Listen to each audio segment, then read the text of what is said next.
Hello बच्चों, very good morning. कैसे हो? मैं Ajay Kumar with organic chemistry KVM के यूट्यूब चैनल में आपका स्वागत करता हूं। हम पढ़ा रहे हैं चैप्टर नंबर 11 जिसका नाम है ऑक्सीजन युक्त क्रियात्मक समूह। यानी इसमें हम अल्कोहल, फिनॉल और ईथर को पढ़ रहे हैं। तो अल्कोहल को बनाने की विधियाँ हमने कुछ पढ़ी है। आज हम पढ़ेंगे अल्कोहल को एल्कीन से कैसे बनाया जाता है। तो हमारी जो टॉपिक है वो क्या है? एल्कीन। एल्कीन से अल्कोहल को बनाना, अल्कोहल का विरचन, ठीक है, यानी formation of alcohol by alkene. तो कैसे होता है? एल्कीन में क्या होगा कि द्विबंधित कार्बन परमाणु होते हैं यहाँ पर, ठीक है। जब एल्कीन में हम फर्स्ट जो पढ़ रहे हैं वो है जल योजन। जल योजन, क्योंकि एल्कीन से भी कई तरह से हम इसको बना सकते हैं अल्कोहल को। जल योजन का मतलब होता है यानी हाइड्रेशन होता है। हम इसमें एल्कीन में जल का संयोग कराते हैं, ठीक है। तो जल का जो संयोग होगा किसकी उपस्थिति में होगा? डाइल्यूट तनु H2SO4 यानी अम्ल उत्प्रेरित जल योजन कराने पर इसमें अल्कोहल बनते हैं। यहाँ पर देखिए कार्बन कार्बन के बीच में सिंगल बॉन्ड आ जाएगा और एक तरफ तो H जुड़ जाएगा, एक तरफ OH जुड़ जाएगा। तो ये बन गया अल्कोहल। ये सामान्य अभिक्रिया है। तो इसमें एक चीज़ ध्यान रखना कि इसमें मेथेनॉल नहीं बनता है कभी भी इस विधि द्वारा। मेथेनॉल का मतलब होता है मैथिल अल्कोहल नहीं बनता। कारण क्योंकि हम एल्कीन से अल्कोहल बना रहे हैं तो एल्कीन में कम से कम 2 कार्बन होने चाहिए। तो एक कार्बन तो होगा तो डबल बॉन्ड नहीं बनेगा। तो यहाँ पर मेथेनॉल नहीं बनता है, बल्कि इस विधि से हम प्राथमिक, द्वितीयक और तृतीयक तीनों प्रकार के अल्कोहल बना सकते हैं। तो यहाँ पर ये तो थी हमारी सम्मित एल्कीन, ठीक है।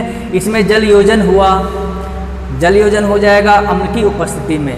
अगर मान लो असम्मित एल्कीन हो, असम्मित एल्कीन का मतलब होता है ये हमारी एल्कीन है, इस पर तो यदि सारे समूह समान हो यहाँ पर ये क्या कहलाती है? सम्मित एल्कीन। और यदि अलग अलग समूह जुड़ जाएं, जैसे मान लो यहाँ पर H हो गया, ये H हो गया और यहाँ पर हमने जोड़ दिया CH3 और यहाँ पर जुड़ा हुआ है H, तो मैं इस असम्मित एल्कीन को क्या लिख सकता हूँ? ये क्या है? असम्मित एल्कीन नाम होगा। तो यहाँ पर इसको ऐसे लिख सकते हैं CH3CH। यहाँ पर देखो CH3 और CH डबल बॉन्ड, यहाँ पर लिख दिया CH2। ये हो गई 1 प्रोपीन। क्या है ये? प्रोपीन। अब प्रोपीन का जल योजन किया जाता है, H2O से अभिक्रिया कराते हैं, तनु H2SO4 की उपस्थिति में गर्म करते हैं या जल योजित करते हैं। तो यहाँ पर क्या बनता है? अल्कोहल का मिश्रण बनता है इस तरह से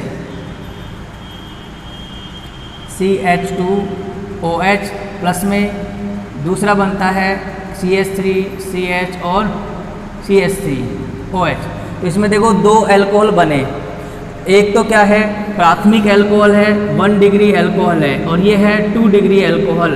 तो ये अधिक मात्रा में बनता है और ये कम मात्रा में बनता है। कारण वही जो एल्किल हैलाइड में हमने पढ़ा था कि एल्कीन यानी असम्मित एल्कीन में जल का संयोजन मार्कोनिकॉफ के नियम अनुसार होता है।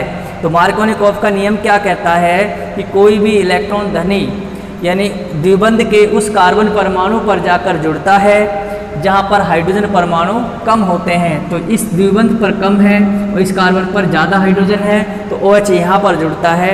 अगर OH बीच में जुड़ेगा तो सेकेंडरी अल्कोहल बनेगा और यहाँ पर जुड़ेगा तो प्राइमरी अल्कोहल बनेगा। यानी बनते दोनों हैं, लेकिन अधिक मात्रा में ये होता है और कम मात्रा में ये होता है, जिनको हम प्रभाजी आसवन द्वारा अलग कर लेते हैं। तो ये तो हो गया जल योजन, एल्कीन के जल योजन से अल्कोहल बनाना। तो इस विधि द्वारा प्राथमिक, द्वितीयक, तृतीयक तीनों प्रकार के अल्कोहल बना सकते हैं। अब यहाँ पर बात आती है कि इसकी क्रियाविधि कैसे होगी। तो हम इसके बाद इसका स्क्रीनशॉट ले लो, हम इसकी क्रियाविधि लिखाएंगे कि जल योजन किस तरह से होता है। इसकी क्रियाविधि में जो पहला पद होगा वो है प्रोटोनीकरण होता है। इसकी क्रियाविधि में क्रियाविधि मैकेनिज्म में क्या होगा, जो फर्स्ट पद है, पद फर्स्ट प्रोटोनीकरण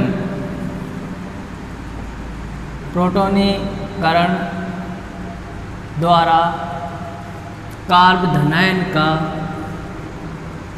बनना। ठीक है, तो इसमें क्या होता है कि जैसे हमने लिया था H2SO4 तनु सल्फ्यूरिक अम्ल है, इसमें अपघटन होगा, प्रोटॉन बनेंगे, प्रोटॉन और HSO4 माइनस, ये दो टुकड़े हो गए, ये प्रोटॉन मिल गया। अब ये प्रोटॉन किस पर, एल्कीन पर अटैक करता है। एल्कीन में हमने लिया, जैसे ये हमारी एल्कीन है, या कोई भी एग्जांपल आप ले सकते हो इसमें, जैसे हम कोई भी एल्कीन, प्रोपीन, कोई सी भी ब्यूटीन ले लें, यहाँ पर हमने लिया, ये है हमारी एथीन ले लें, CH2 डबल बॉन्ड CH2, इस पर प्रोटॉन अटैक करता है H+ आयन।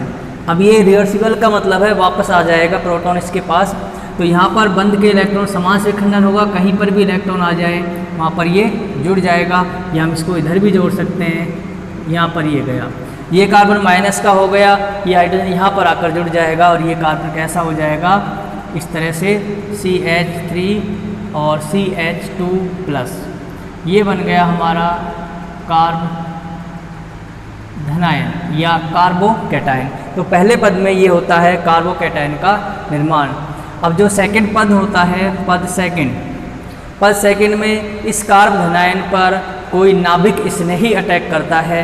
जैसे नाभिक स्नेही कौन है, यहाँ पर जल है, तो यहाँ इसमें सेकंड पद में कार्ब धनायन पर CH2 प्लस में H2O को ऐसे भी लिख सकता हूँ मैं, इस पर ये लॉन पेयर हैं, इस तरह से ये अपने लॉन पेयर इसे दे देता है और क्या बनाता है, इस पद में प्रोटोनीकृत ईथर वो एल्कोहल बनता है, OH और प्लस।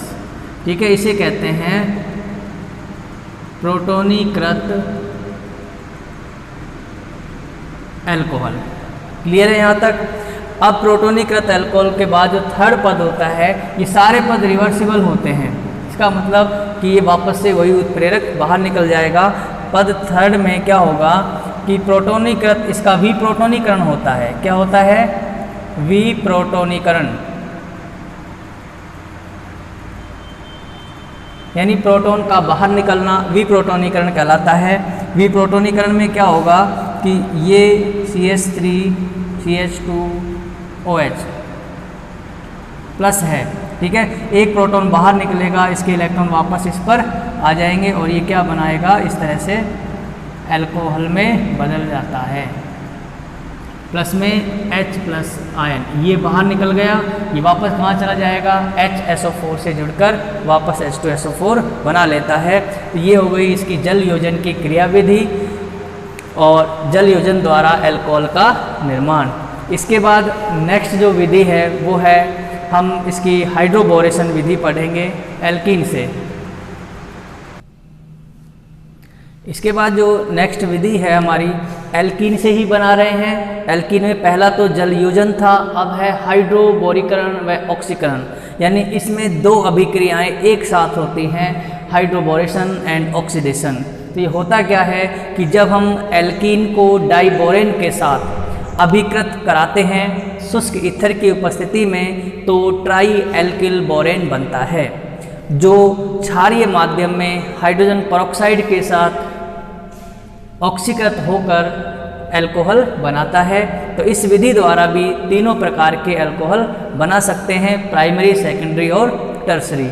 लेकिन इसमें जो अल्कोहल का निर्माण होगा वो एंटी मार्कोनिकॉफ के नियम अनुसार होगा, अर्थात मार्कोनिकॉफ के नियम के विपरीत इसमें अल्कोहल बनते हैं। ये इसकी विशेषता होती है। इसमें होता क्या है कि जैसे मान लो ये एल्कीन है, यहाँ पर कॉमन एल्कीन ले रहा हूँ RCH2 डबल बॉन्ड CH2, ठीक है, ये एल्कीन हो गई। यहाँ पर एक CH3 और लगा दो, ये असम्मित एल्कीन है, नाम है इसका प्रोपीन, ठीक है। अब प्रोपीन की अभिक्रिया डाइबोरेन से कराते हैं B2H6। अब देखो B2H6 का हमें हाफ अणु लेना पड़ता है, एक कारण, क्योंकि हमें चाहिए कौन, BH3 चाहिए। अब BH3 क्या होता है, अस्थायी होता है क्योंकि इसमें एक अयुग्मित इलेक्ट्रॉन है, तो ये BH3 हमेशा द्विलक के रूप में पाया जाता है, यानी इस तरह से। तो क्या हो गया, B2H6 हो गया। तो हम यहाँ लिखते हैं इसका नाम हो गया डाइबोरेन। अब डाइबोरेन का आधा अणु काम में लेते हैं हम, तो क्या मानेंगे, इसका आधा अणु क्या होगा, BH3 होगा। किसकी उपस्थिति में अभिक्रिया कराते हैं, शुष्क ईथर की उपस्थिति में अभिक्रिया कराते हैं, गर्म करते हैं। तो क्या होता है कि BH3 के जो ये हाइड्रोजन है, ये हमारा एकलक है, ठीक है। इसके हाइड्रोजन का प्रतिस्थापन एल्कीन से द्वारा हो जाता है, यानी एल्किल समूहों से हो जाता है। अब इसकी क्रियाविधि बताएंगे तब समझाएंगे। पहले आप अभिक्रिया लिखो कि क्या उत्पाद बनता है इसमें। तो यहाँ पर क्या बनेगा, इस तरह से CH3, CH2 और CH2। यहाँ पर ये 3 अणु बनते हैं और ये B बच गया है यहाँ पर। इसको बोलते हैं ट्राई एल्किल बोरेन, ये बना है ना। तो आप कॉमन नेम है ये, तो इसका नाम अगर लिखेंगे ट्राई प्रोपिल बोरेन बनता है। हम सामान्य नाम भी लिख सकते हैं ट्राई एल्किल बोरेन, यदि उसका फिक्स नाम याद नहीं हो तो। अब ये क्या करता है, आगे फिर अभिक्रिया करता है क्षार की उपस्थिति में, यानी क्षारीय विलयन में, NH के विलयन में। इसको हम हाइड्रोजन परऑक्साइड के साथ H2O2 के साथ गर्म करते हैं। हाइड्रोजन परऑक्साइड के साथ इसका ऑक्सीकरण कराया जाता है। तो ये ऑक्सीकृत होकर क्या बना लेता है, एल्कोहल बनाता है। CH3OH के 3 अणु और प्लस में H3BO3 बोरिक एसिड बनाता है, बोरिक अम्ल। ये हो गया हमारा एल्कोहल। एल्कोहल कैसा है, 1 डिग्री एल्कोहल है, प्राथमिक एल्कोहल है, वो इस पर डिपेंड करता है। देखो ये इस एल्कीन से तो क्या बना है, जैसे मान लो यहाँ पर CH3 लगा हुआ है, ये C है। द्विबंध का कार्बन कौन है, ये दोनों। तो हमें द्विबंध के कार्बन को देखना है, ये हमारे द्विबंध के कार्बन है। यहाँ पर H लगा हुआ है और यहाँ पर भी H लगा हुआ है। इसमें कितने H थे, यदि 2 H हों ऊपर और नीचे, तो ये बनाता है प्राथमिक एल्कोहल, यानी 1 डिग्री एल्कोहल। और यदि यहाँ पर भी CH3 आ जाए तो बनाता है सेकेंडरी एल्कोहल, और यहाँ भी आ जाए तो टर्सरी एल्कोहल बनते हैं। तो यहाँ पर देखो इसमें क्या होगा, ये बंद जैसे हटते चले जाएंगे तो यहाँ पर भी ये संतृप्त होते चले जाएंगे। एक CH3 जुड़ा तो ये डबल बॉन्ड यहाँ से हट जाएगा, 1 2 3, और यहाँ पर क्या आ जाएगा OH। तो क्या बनेगा, तृतीयक एल्कोहल बन जाएगा, टर्सरी एल्कोहल बन जाएगा। और सेकेंडरी एल्कोहल कब बनता है, जब यहाँ पर H हो और ये इसमें OH जुड़ जाए, मार्कोनिकॉफ के नियम के अनुसार जुड़ जाए। तो इसमें जो असम्मित एल्कीन है, ध्यान से समझना, असम्मित एल्कीन में यदि डाइबोरेन का संयोग मार्कोनिकॉफ के नियम के अनुसार होता है तो सेकेंडरी एल्कोहल बनता है, और यदि इसके विपरीत होता है तो प्राइमरी एल्कोहल बनता है। ये सॉरी यहाँ 1 प्रोपीन इस तरह से है, तो ये प्रोपीन हो गया, ये प्राथमिक एल्कोहल बन गया। अब इसकी हम क्रियाविधि पढ़ते हैं, इसको कैसे करते हैं वो देखते हैं। हम यहाँ पर हमारे पास इसके 3 अणु लेने पड़ेंगे, यहाँ पर 1 है। जैसे हमने देखा यहाँ पर हमारे पास ये है CH3CH डबल बॉन्ड CH2, 1 अणु लिया है, और प्लस में क्या है हमारे पास BH3। क्लियर है। अब इसमें क्या होगा, ये क्या है, बोरोन ट्राईहाइड्राइड है, यानी बोरोन धनायन का काम कर रहा है, हाइड्रोजन ऋणायन का काम कर रहे हैं। तो इलेक्ट्रॉन कहाँ पर जाते हैं, ये यहाँ पर आते हैं हाइड्रोजन के पास, हाइड्राइड बन गया। अब इसमें इलेक्ट्रॉन कहाँ जाएंगे, यहाँ पर जाएंगे। अब हमारे पास ये बन गया CH3CH सिंगल बॉन्ड CH2, ये माइनस का हो गया, ये प्लस का हो गया, यहाँ से ये टूट गया, H प्लस का हो गया, और BH ये कैसा हो गया, ये सॉरी H माइनस का हो गया, और ये प्लस का हो गया। देखो ध्रुव बन गए यहाँ पर। अब प्लस को माइनस से जोड़ दो और माइनस को प्लस से जोड़ देते हैं। अब ये तो कहाँ जाएगा, ये तो यहाँ जुड़ जाएगा।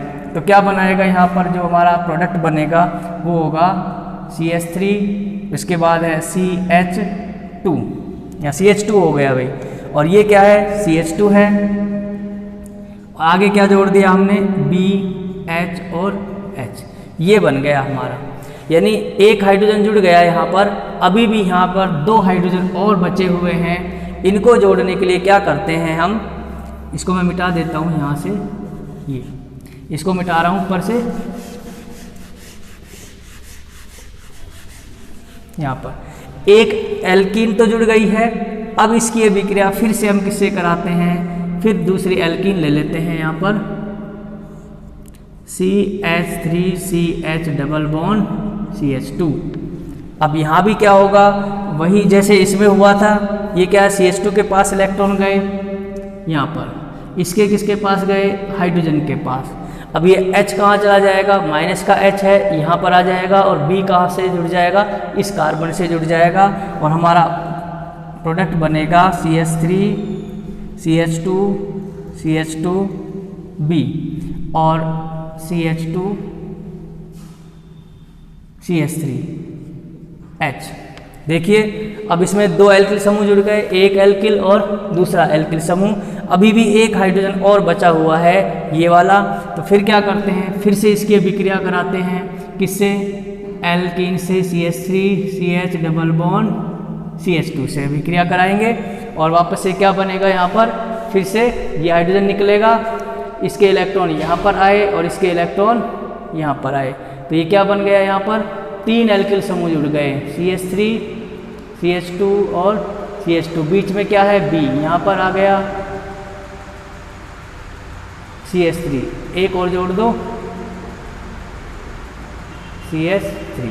देखो बोरॉन के तीनों हाइड्रोजन परमाणुओं का प्रतिस्थापन हो गया, एक का यहाँ पर हुआ है, दूसरे का यहाँ पर हुआ है, और तीसरे का यहाँ पर हुआ है, और इनकी जगह पर क्या जुड़ गए, एल्किल समूह जुड़ गए। कितने, 3 एल्किल समूह हैं। तो इसको क्या बोलेंगे, ट्राई एल्किल बोरॉन, या हम इसको ऐसे भी लिख सकते हैं, इस तरह से CH3 CH2 CH2, ऐसे कोष्टक लगा के 3 लिख दो और यहाँ पर B लिख दो, ट्राई एल्किल बोरेन बन गया। तो अब ये ट्राई एल्किल बोरेन से क्या होता है, अब हम इसका ऑक्सीकरण कराते हैं। यहाँ तक जो अभिक्रिया है, ये इसका बनना, ये क्या कहलाता है, ये संपूर्ण अभिक्रिया कहलाती है हाइड्रोबोरेशन, हाइड्रोबोरेशन या हाइड्रोबोरीकरण, है ना, हाइड्रोबोरीकरण कहलाती है। अब ये दूसरी अभिक्रिया होगी। दूसरी अभिक्रिया क्या होती है कि जो हमारा ये ट्राई एल्किल बोरोन बना है, इसका क्या करते हैं, ऑक्सीकरण करते हैं, किसकी उपस्थिति में, हाइड्रोजन पेरोक्साइड की उपस्थिति में। इसका स्क्रीनशॉट ले लो, इसके बाद हम आगे करेंगे इसमें नेक्स्ट।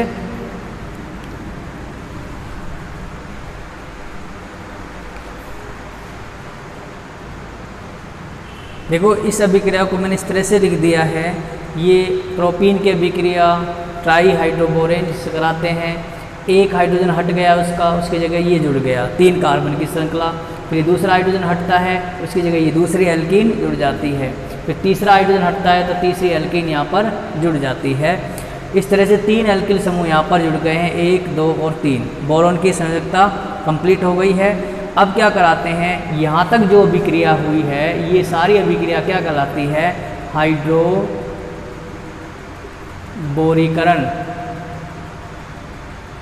या हाइड्रोबोरेशन कहलाती है।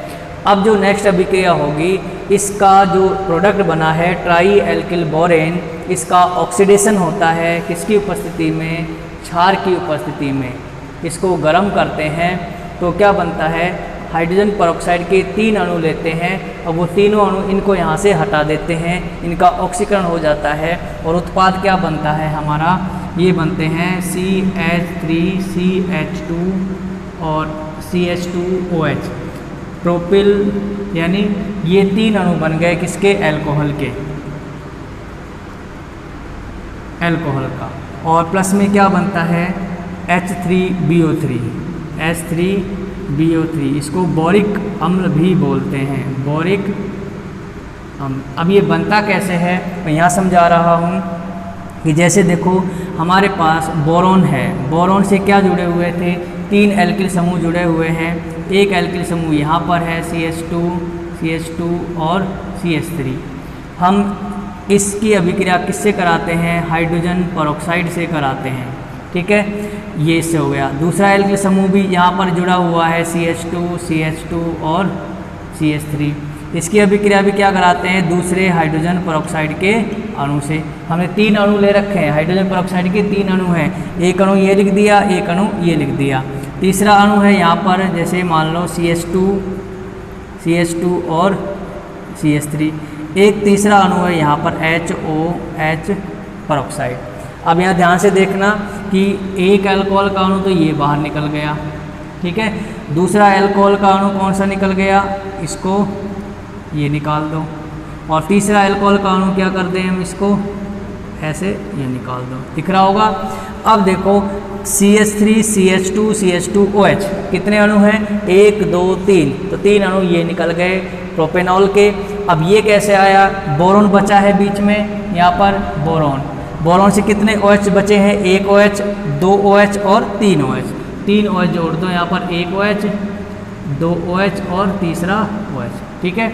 अब इस सूत्र को हम कैसे लिख सकते हैं? H कितने हैं? 1 2 3, H3BO3, तो बोरिक एसिड हो गया। तो ये अभिक्रिया क्या कहलाती है? ऑक्सीकरण कहलाती है, यहाँ से यहाँ तक की अभिक्रिया, ठीक है। तो ये हमारा अभिक्रिया हो गई। यहाँ से यहाँ तक का जो अभिक्रिया है ये क्या है?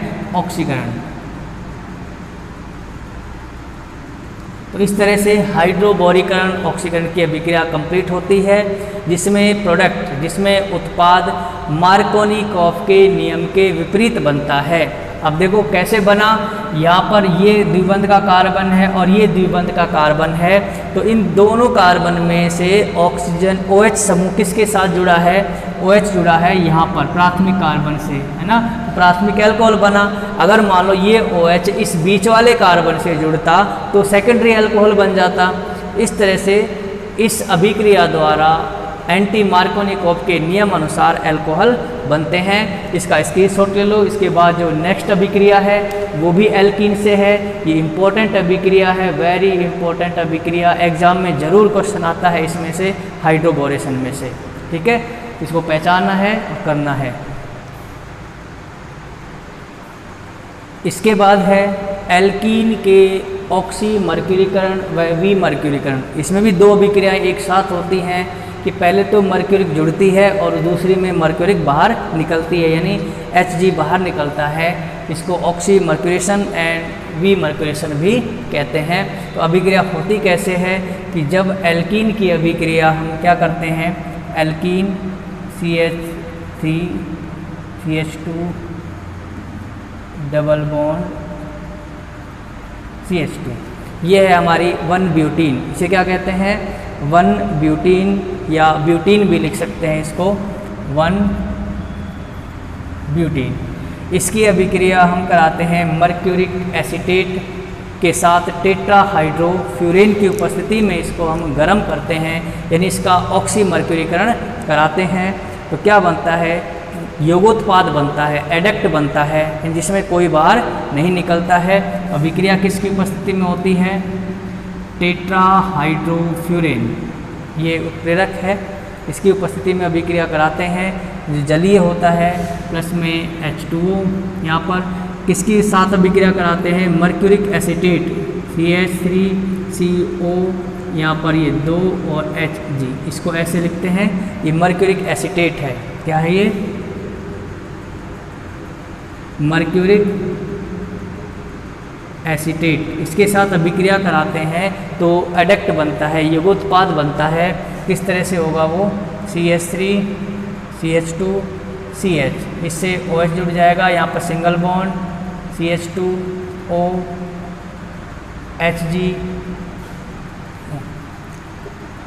HgO C double bond O CH3, ये बन गया। इसे कहते हैं योगोत्पाद। यहाँ तक जो अभिक्रिया होती है, इस अभिक्रिया का नाम होता है ऑक्सी मर्क्यूरीकरण। ये अभिक्रिया क्या हो गई? इसे कहते हैं हम, यहाँ पर लिख देना, ऑक्सी मर्क्यूरीकरण, यानी मर्क्यूरिक का जुड़ना ऑक्सी मर्क्यूरीकरण कहलाता है। अब जो नेक्स्ट पद होता है वो होता है विमर्क्यूरीकरण। अब इसका मर्क्यूरी को बाहर निकालते हैं, अब इसका अपचयन कराते हैं यहाँ पर। इसके बाद इसमें क्या कराएंगे, इसका अपचयन सोडियम बोरोहाइड्राइड की उपस्थिति में अपचयन कराते हैं। ये अपचायक है तो इसमें मरकरी बाहर निकल जाती है और क्या बनते हैं, अल्कोहल बनता है, CH3 CH2 CHOH और यहाँ पर CH3 अल्कोहल बनता है। इस तरह से हम ये जो यहाँ से और यहाँ तक की जो अभिक्रिया है ये क्या कहलाती है, विमर्क्यूरीकरण कहलाती है, विमर्क्यूरीकरण कहलाती है। तो ये भी इम्पोर्टेंट अभिक्रिया है, इनको देखकर हम पहचान सकते हैं कि एल्कीन की अभिक्रिया क्या लिखेंगे, टेट्राहाइड्रोफ्यूरेन की उपस्थिति में मर्क्यूरिक एसीटेट के साथ कराने पर योगोत्पाद बनता है। यहाँ तक की जो अभिक्रिया है वो ऑक्सीमर्क्यूरीकरण कहलाती है, ये एक ऑक्सीकारक होता है। नेक्स्ट, इस योगोत्पाद का जब सोडियम बोरोहाइड्राइड की उपस्थिति में अपचयन कराते हैं तो इसका मरकरी बाहर निकल जाता है। अपचयन का मतलब होता है हाइड्रोजन का जोड़ना, ठीक है भाई। यहाँ पर तो हाइड्रोजन जुड़ेंगे तो यहाँ पर CH3 हो जाएगा और एक H यहाँ पर जुड़ जाएगा इससे और Hg बाहर निकल जाएगा। तो इसमें ये यहाँ पर क्या बन जाएगा, अम्ल, कार्बोक्सिलिक अम्ल बनेगा। तो कार्बोक्सिलिक अम्ल और अल्कोहल का मिश्रण बनता है। तो ये विधि अल्कोहल बनाने की सर्वोत्तम विधि मानी जाती है। इसमें अच्छे गुणवत्ता वाला अल्कोहल बनता है और तीनों ही प्रकार के अल्कोहल इस विधि द्वारा बनाए जा सकते हैं। तो ये तो हो गया हमारा एल्कीन से अल्कोहल का निर्माण। तो हमने 3 विधि पढ़ी इसमें, जल योजन यानी जल का जुड़ना, सेकंड विधि है हाइड्रोबोरेशन और थर्ड है ऑक्सीमर्क्यूरीकरण और विमर्क्यूरीकरण की क्रिया विधि। इसके बाद हम अल्कोहल बनाने का लास्ट टॉपिक पढ़ते हैं कि ईथर से। ये तो थी एल्कीन से अल्कोहल बनाने की विधि। अब जो नेक्स्ट पढ़ेंगे वो है ईथर से अल्कोहल बनाना। ईथर से अल्कोहल कैसे बनते हैं, हम ईथर से अल्कोहल कैसे बनाते हैं कि जब हम ईथर की अभिक्रिया यानी ईथर को तनु H2SO4 यानी तनु सल्फ्यूरिक अम्ल की उपस्थिति में गर्म किया जाता है तो अल्कोहल बनते हैं, ईथर अपघटित हो जाता है। तो इसमें तीनों प्रकार के अल्कोहल बना सकते हैं। जैसे हमने यहाँ पर कोई भी लिया, ये CH3OCH3 मैथोक्सी मैथेन या डाईमेथिल ईथर, इसका हम तनु H2SO4 की उपस्थिति में इसकी जल से अभिक्रिया कराते हैं, H2O से अभिक्रिया कराते हैं या जलीय सल्फ्यूरिक अम्ल के साथ इसको गर्म करते हैं तो इसमें अल्कोहल बनता है, CH3OH मैथेनॉल के 2 अणु बनते हैं अल्कोहल। ये क्या है, डाईमेथिल ईथर, ठीक है। और भी एग्जांपल ले सकते हैं, जैसे हमने लिया CH3 CH2O CH3, ये असम्मित ईथर है तो इसमें क्या लिखेंगे हम, एथिल मैथिल ईथर, ठीक है, रूढ़ नाम है। इसकी जल से अभिक्रिया कराते हैं, HOH से किसकी उपस्थिति में गर्म करते हैं, डाइल्यूट H2SO4 की उपस्थिति में इसको गर्म किया जाता है तो क्या बनता है, इसमें ये अल्कोहल बनते हैं, मिश्रण बनता है कौन सा, एथिल अल्कोहल प्लस में मैथिल अल्कोहल, एथेनॉल और मैथेनॉल का मिश्रण बनता है। सेकेंडरी अल्कोहल बनाए तो इसके लिए क्या करना पड़ेगा, हमें कोई भी इस तरह से ले सकते हैं CH3CH, ठीक है, और यहाँ पर ले लिया हमने CH3 और O यहाँ पर CH3, तो 1 2 3 4 हो गए। इधर क्या है, आइसोप्रोपिल है और वहाँ पर मैथिल है, तो नाम क्या होगा, isopropyl Maithil ether, isopropyl Maithil ether. 2 प्रतिस्थापी हैं तो ये तो आइसोप्रोपिल है और वो मैथिल है, तो आई में आई पहले आता है और M बाद में आता है। तो इसका जब योजन कराते हैं तनु H2SO4 की उपस्थिति में गर्म करेंगे तो यहाँ पर सेकेंडरी अल्कोहल भी बनेगा, OH प्लस में CH3OH। ये हमारा सेकेंडरी अल्कोहल भी बन गया। इस तरह से ईथर से हम अल्कोहल बना सकते हैं, प्राइमरी सेकेंडरी अल्कोहल बना सकते हैं। इसका उपयोग हम फिनॉल बनाने में भी कर सकते हैं। तो ये तो थी हमारी एल्कीन से और ईथर से अल्कोहल बनाने की विधियाँ। इसके बाद अब नेक्स्ट वीडियो में हम पढ़ेंगे ग्रिनार अभिकर्मक से अल्कोहल बनाना। तो RMGX से अल्कोहल कैसे बनाते हैं, उसे तीनों प्रकार के अल्कोहल बनते हैं, कैसे बनते हैं। आपको ये वीडियो कैसा लगा हो, वीडियो अच्छा लगा हो, ज़्यादा से ज़्यादा लाइक करें, चैनल को सब्सक्राइब करें। तब तक के लिए धन्यवाद। Thank you very much.